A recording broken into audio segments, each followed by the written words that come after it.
ఓం నమః శివాయ. ఓం నమో నారాయణాయ.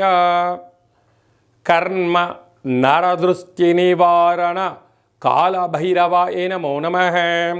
ఓం గురు అరిష్టేతు సంప్రాప్తే గురు పూజాంచ కారయేత్.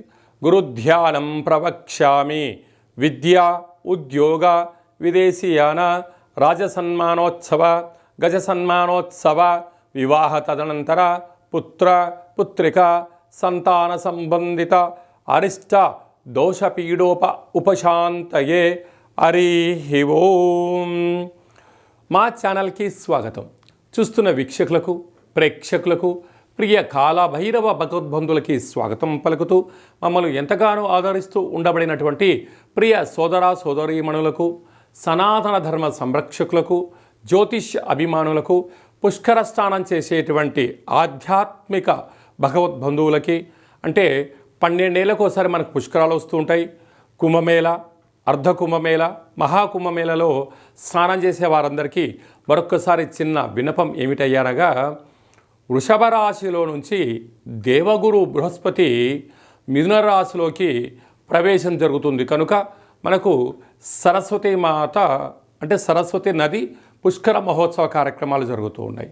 కనుక మనకు తెలంగాణ రాష్ట్రంలో కాళేశ్వరం దగ్గర మనకు అంతర్వాహినిగా సరస్వతి నది పుష్కర మహోత్సవ కార్యక్రమాలు గవర్నమెంట్ వారు కూడా పెద్ద ఎత్తున ఏర్పాట్లు చేయడం జరుగుతుంది. కనుక మనమందరము కూడా మే నెల 15వ తారీఖు నుండి 27వ తారీఖు వరకు మన వీలును బట్టి వెళ్ళి పుష్కర స్నానాన్ని ఆచరింపజేసుకొని ముక్కోటి దేవతల యొక్క ఆశీస్సులు, పుష్కరుడి యొక్క ఆశీస్సులు పొందాలని కోరుకుంటూ, అందరిపైనను 12 రాశులపైనను ఈ భూమండలం మీద ఉండబడినటువంటి అనేక జంతువులపైనను పక్షులపైనను ప్రకృతిపైనను దేవగురు బృహస్పతి యొక్క ఆశీస్సులు ఉండాలని కోరుకుంటూ, అందరినీ చల్లగా ఆశీర్వదించమని కోరుకుంటూ మనము స్వామివారిని వేడుకుందాం. 12 రాశుల్లో గ్రహ గమనాలు ఓసారి వీక్షింపజేద్దాం. 15/5/2025 నుండి 31/5/2025 వరకు 12 రాశుల్లో గ్రహ గమనాల్ని మరొక్కసారి వీక్షింపచేద్దాం. మేషరాశిలో బుధ భగవానుడు సంచార స్థితి. వృషభ రాశిలో రవి భగవానుడు ఏడాది తర్వాత సంచార స్థితి. 12 సంవత్సరముల తర్వాత మిథున రాశిలో దేవగురు బృహస్పతి సంచార స్థితి.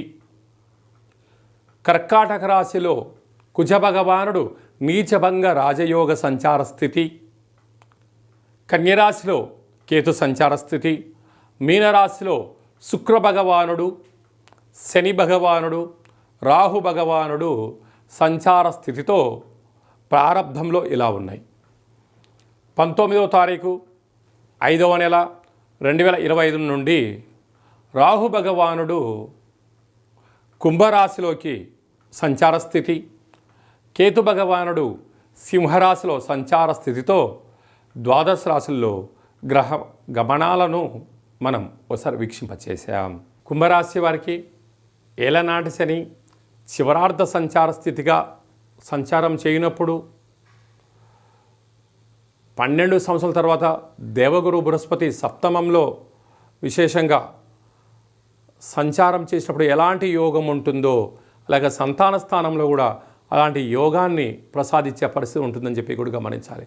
అలాగే సంతాన స్థానంలో గురు సంచార స్థితి ఉన్నప్పుడు విద్య, ఉద్యోగము, సంతానము, సంతానానికి సంబంధించిన విద్య, వారి విదేశాలకు వాళ్ళ లైఫ్ సెటిల్ ఎలా చేయాలి, వాటి ఎలా విజన్ పొందాలో ఈ వీడియోలో సవివరంగా సంపూర్ణంగా తెలుసుకుందాం. అలాగా కుంభరాశిలో ఏ నక్షత్రాలు వస్తానగా, ధనిష్ఠా నక్షత్రంలోని 3వ పాదం 4వ పాదం, శతభిష నక్షత్రంలోని 4 పాదాలు, పూర్వాభాద్ర నక్షత్రంలోని 1, 2, 3 పాదంలో కలిపితే కుంభరాశి అవుతుంది. రాశాధిపతి శని. వీరికి ఏళ్లనాటి శని చివరార్ధ సంచార స్థితి ఉండడం, అక్కడే శుక్రుడితో కలిసిన శని, శనితో కలిపిన రాహు ఉండడం వలన అంతర్గత శత్రువులు పొంచి ఉన్నారు. మీరు ఎవరినైతే బాగా నమ్ముతారో అదే కాకుండా కూడా మిమ్మల్ని కొందరు అనేక మంది తెలిసి రాంగ్ ట్రాక్ ఎక్కించడం, పోలీస్ స్టేషన్లు కోర్టు మెట్లు ఎక్కించడానికి కొందరు ప్రయత్నం చేస్తూ ఉంటారు. కనుక ఇలాంటి కాల సమయంలో మౌనంగా ఉండే ప్రయత్నం చేయండి, అంతా యోగదాయకం. బుధుడు 3వ స్థానంలో సంచారం చేయడం వల్ల తల్లిదండ్రుల మాట, గురువుల మాట, అండదమ్ముల మాట వినగలిగినట్లయితే అనేక తప్పులు, సమస్యలు వాటన్నిటికీ అవే తొలగిపోతాయని చెప్పి గమనించాలి. ఏడాది తర్వాత రవి భగవానుడు అర్ధాష్టమంలో సంచారం చేయడం, ఒకవైపు ఏలనాటి శని చివరార్ధంలో ఉండడం వలన మీ జన్మ నక్షత్రం రోజున అష్టమి అమావాస్య తిథులు ఎందున దూరావాయు జల ప్రయాణాలు పెట్టుకోవద్దు. సూర్య నమస్కారాలు అవసరం. సూర్యాసనాలు మీకు ఆనందాన్ని, ఆరోగ్యాన్ని తీసుకొచ్చి పెడుతుంది. అలాగనే 12 సంవత్సరాల తర్వాత విశేషంగా సంతాన స్థానంలో దేవగురు బృహస్పతి మిథునరాశిలో సంచారం చేయడం వలన వివాహం కాని వారికి అవ్వడం, అయిన వారికి శీఘ్రమైన సంతాన ప్రాప్తి, పిల్లల యొక్క చదువులు, పిల్లల యొక్క వివాహాలు, అభివృద్ధి, వారి కెరియర్ను తీర్చిదిద్దడంలో మీకు మీరే కుంభరాశి వారి సాటి అని చెప్పి గమనించాలి. 6వ స్థానంలో కుజుడు ఉండడం వలన భూములు, గృహాలు, వాహనాలు, షేర్లు ఓపికగా మీరు గమనించినట్లయితే విజయం కుంభరాశి వారి యొక్క సొంతం కాబోతుంది. అష్టమంలో కేతు ఉండడం వలన అప్పుడే ఆందోళన, అప్పుడే ఆనందము, అప్పుడే విచారము, అప్పుడే ధైర్యము, అప్పుడే అధైర్యం కలుగుతూ ఉంటుంది. ఇవేవీ శాశ్వతం కాదు అని చెప్పి గమనించాలి. అలాగనే నీటి వ్యాపారస్తులు, హోటల్ వ్యాపారస్తులు, స్వయం వృత్తులు, సేవా రంగాలు, వ్యాపార రంగ కార్యక్రమాల్లో ఉండబడిన వారందరికీ స్వల్పమైనటువంటి ఆటంకాలే తప్ప ఇది శాశ్వతం కాదు అని చెప్పి కూడా గమనించాలి. మే మాసంలో ద్వితీయార్థంలో ముఖ్యమైనటువంటి పండుగల గురించి క్లుప్తంగా, సవివరంగా, సంపూర్ణంగా తెలుసుకుందాం. మనకు విశేషంగా 20వ తారీఖున వైశాఖ మాస బహుళ అష్టమి, అలాగనే 27వ తారీఖున వైశాఖ మాస కృష్ణపక్ష అమావాస్య సందర్భంగా మనమందరము కూడా గృహాన్ని శుద్ధిగా పెట్టుకొని కాళభైరవ స్వామి స్మరణ, ధ్యానము, కాళభైరవ స్వామి అష్టకాన్ని వినడం, సునకపు మహారాజు గారికి ఆహారాన్ని ఏర్పాటు చేయడం, అలాగనే కాకి వాహన దేవతకు ఆహారాన్ని ఏర్పాటు చేయడం వలన సంచిత కర్మ, ప్రారబ్ధ కర్మ, ఆగమిక కర్మలు తొలగిపోతాయని చెప్పి గమనించాలి. అలా లేదు అనుకుంటున్న వారందరూ కూడా మన యొక్క దేవాలయంలో నిత్యము కాళభైరవ హోమ కార్యక్రమాలు జరుగుతూ ఉంటాయి. ఈ కింది నెంబర్ను సంప్రదించినట్లయితే మీకు వీడియో కాల్ చేసి స్వామివారి యొక్క దర్శనం చేయించి మీరు అనుకున్న అన్ని పనులను విజయం సాధించేటువంటి కాళభైరవ హోమ కార్యక్రమాన్ని చేయించడం జరుగుతుందని చెప్పి కూడా గమనించాలి. అదే కాకుండా మనకు 15వ తారీఖు నుంచి 27వ తారీఖు వరకు మనకు సరస్వతి నది పుష్కరాల సందర్భంగా వీలైనంత వరకు వెళ్దాం, స్నానం చేద్దాం. గతించినటువంటి పెద్దవారికి అక్కడ హిరణ్య శ్రాద్ధము, సువర్ణ శ్రాద్ధము, అలాగా అనేక కార్యక్రమాలు, దశదానాలు చేయడం వలన వారి యొక్క ఆశీస్సులు మన కుటుంబాలకు శ్రీరామ రక్ష అని చెప్పి గమనించగలగాలి. అలా వెళ్ళలేనటువంటి వారందరికీ కూడా మనము ఆదివారము, మాస శివరాత్రి ఆదివారం సందర్భంగా అక్కడ కాళేశ్వరం దగ్గర ఇలాంటి కార్యక్రమాలు ఏర్పాటు చేయడం జరిగింది. వెళ్ళలేనటువంటి వారందరూ కూడా మీ పేర్లు, గోత్రనామములు, గతించిన వారి పేర్లను వాట్సాప్లో మీరు పంపించగలిగినట్లయితే మీకు వీడియో కాల్ చేయించి, చూపించి, దండం పెట్టించి మీకు ఆ పుష్కర జలాన్ని ప్రసాదంగా అందజేయడం జరుగుతుంది. అలాగా పుష్కర స్నానం చేయడం వలన దేవతల యొక్క ఆశీస్సులు, గతించిన వారికి ఆ శ్రాద్ధకర్మలు అంటే పిండ ప్రధాన కార్యక్రమాలు చేయించడం వలన వంశాభివృద్ధి కలుగుతుంది. అలాగనే స్మరణ, ధ్యానము, స్నానము వలన మనస్సు ప్రశాంతత కలిగి దేవగురు యొక్క ఆశీస్సుల వలన అఖండమైన విద్య, ఉద్యోగ, విదేశీయాన, రాజసన్మాన, రాజకీయ, పుత్రిక సంతాన దోషాలు, పిల్లల యొక్క చదువులు, పిల్లల యొక్క అభివృద్ధి, తల్లిదండ్రుల నుంచి మనకు వచ్చేటువంటి స్థిర చరాస్తులలో ఉండబడిన ఆటంకాలను కూడా తొలగిపోతాయని చెప్పి గమనించాలి. కనుక మనం అందరము కూడా పుష్కర స్నానాన్ని చేద్దాం, ఆచరిద్దాం. సనాతన ధర్మంలో ఉండబడినటువంటి ఆధ్యాత్మిక శక్తిని సంపాదిద్దాం, అఖండ ఆయురారోగ్య శక్తిని పొందాలని కోరుకుందాం. అలాగనే ఇంకనూ మనం విజయం సాధించగలగాలి అన్నట్లయితే యొక్క పాత్ర కంచు పాత్ర అంటారు. అందుకే కంచు మోగినట్టు కనకంబు మోగదు గదరా సుమతి అని చెప్తారు.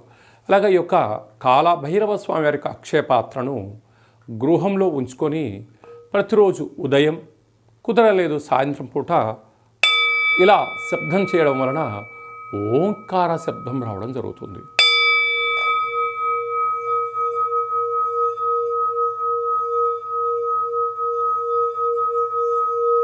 ఈ ఓంకార శబ్దాన్ని సృష్టించడం వలన, వినడం వలన మన మనస్సు ప్రశాంతత ఉండడం, గృహంలో ఉండబడినటువంటి జ్యేష్ఠాదేవి బయటికి వెళ్ళిపోవడం, ఇంట్లో వాస్తుదోషం తొలగిపోవడం, మానవుని శరీరంలో చక్రాలు వికసింపచేయడం, మనం ఏదైతే అనుకుంటున్నామో ఆ పనులు అన్నింటినీ కూడా కాళభైరవ స్వామి ముందుండి నెరవేర్చడం జరుగుతుంది. అలాగా కాళభైరవ స్వామి యొక్క పూజ 20 రకాల వస్తువులతో దిష్టి దించి ఈ అక్షయ పాత్రను అందజేయడం జరుగుతుంది. కనుక మనమందరము కూడా అక్షయ పాత్రను ఇంట్లో ఉంచుకుందాం, అష్ట కష్టాలకు స్వస్తి పలుకుదాం, అష్టైశ్వర్యాలకు స్వాగతం పలుకుదాం. అలాగే మీ వ్యక్తిగత జాతకం తెలుసుకోవాలనుకుంటున్నారా?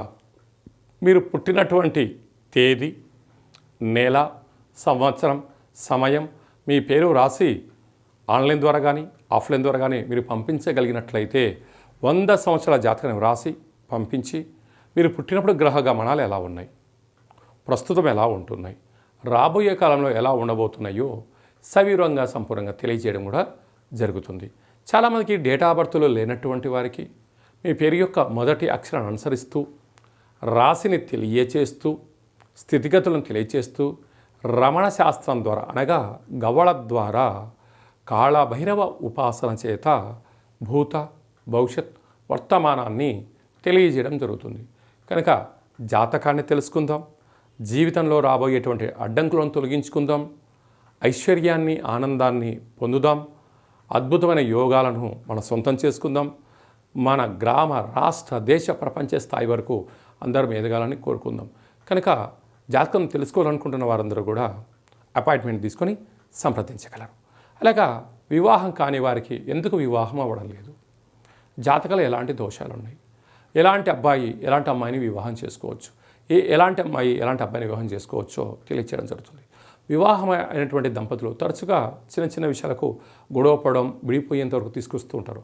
అలా కాకుండా చిన్న చిన్న మార్పుల సలహాలు సూచనల ద్వారా మిమ్మల్ని ఆ పార్వతీ పరమేశ్వరులు ఎలా కలిసి ఉంటారో ఉండేటువంటి ఆధ్యాత్మిక సలహాలు సూచనలు ఇవ్వడం కూడా జరుగుతుందని చెప్పి గమనించాలి. అందరికీ వైశాఖ మాసంలో ఉండబడినటువంటి బహుళాష్టమి అమావాస్య సరస్వతి నది పుష్కర భగవంతుడి యొక్క ఆశీర్వాదం కోరుకుంటూ ఆశీర్వచనం. ఓం శతమానం భవతి శతాయు పురుష సతేంద్రియ ఆయుష్యేవేంద్రియే ప్రతిష్టతి ధనం ధాన్యం బహుపుత్రలాభం శత సంవత్సరం దీర్ఘమాయు సర్వే జనా సుఖినో భవంతు లోకా సమస్త సుఖినో భవంతు. సర్వం సంపూర్ణ కాళభైరవ దేవత, రుద్రదేవత, బృహస్పతి దేవత అనుగ్రహ ప్రసాద సిద్ధిరస్తు తదాస్తు. ఈ వీడియో మీకు నచ్చినట్టయితే లైక్ చేయండి, షేర్ చేయండి, మా ఛానల్ని సబ్స్క్రైబ్ చేసుకోండి. మేము చేస్తున్న ఆధ్యాత్మికమైన వీడియోలు అందరికన్నా ముందుగా మీరు చూడాలి అనుకుంటున్న వారందరికీ కూడా చూసి ఈ యొక్క ఆధ్యాత్మిక భక్తి సమాచారాన్ని భగవద్బంధులకు మిత్రులకు చేరవేయండి. హిందూ ధర్మాన్ని కాపాడండి.